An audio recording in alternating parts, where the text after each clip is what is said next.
Even when sometimes people save money and they come and buy their first house, 99% of the time, there's nothing left after they make that purchase. So now what? Really having a conversation with my partners and my clients about this investing. And yes, there's the stock market, and I see people's 401k statements all day, every day. And when I have conversations with them, nobody really understands it. It's a blind investment, hoping that that thing somehow grows.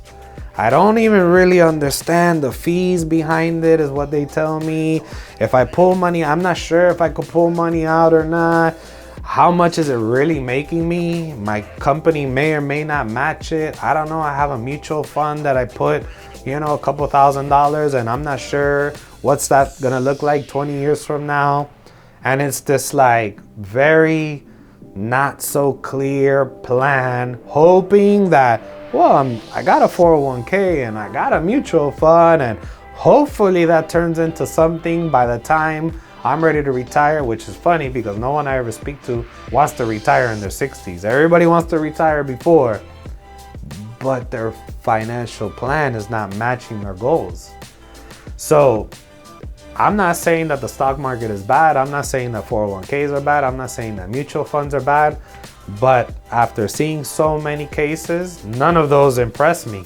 You know which are impressive? Which ones have a clear plan that's easy to understand?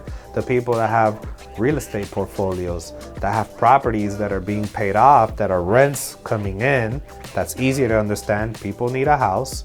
People are willing to pay $1,300, $1,500, $2,000 for it. You're gonna pay this off in 10 years, and now the rents probably in 10 years are gonna increase as well. And then you have 4 of them, and if this one's giving you $1,300, this one's giving you $2,000, this one's giving you $1,100, and this one's giving you $1,500, that's a total of X per month that you're gonna be able to get by the time you're X old. 50 years old, 45 years old, 60 years old, and now you can walk away from your job because you have a guaranteed income with asset. That makes sense to me. That's what I've known. That's what I've been doing my whole life. So that's where I've poured into.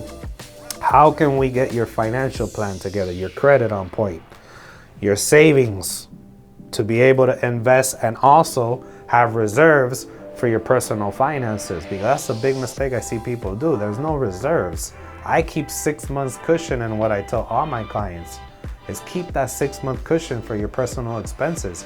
For every property you acquire, keep 6 months cushion for that property in case the AC breaks or that tenant moves out. No big deal. You got 6 months to cover it, to paint it, to fix it, and put it back on the market and get it rented again. Mapping out that proper plan of making sure your credit is on point, your income is on point, your reserves is on point, and your investments of how to properly invest and not necessarily break the bank doing it is the essence of the smart money life.